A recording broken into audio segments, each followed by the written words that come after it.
宏福苑大火增至161人死亡，其中一具遺體發現多一個人嘅 DNA， 證實係一對夫婦。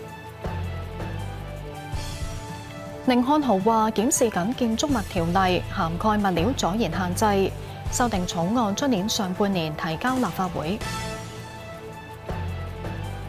中九龍繞道油麻地段聽朝10點正式開通，現階段唔收費。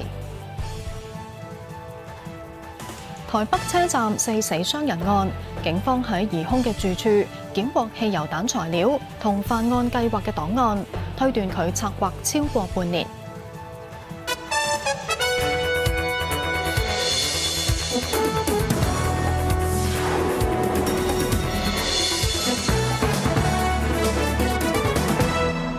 歡迎收睇7點直播室，我係陳海文。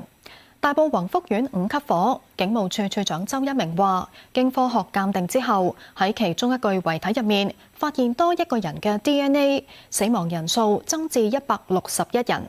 關曉琪報導。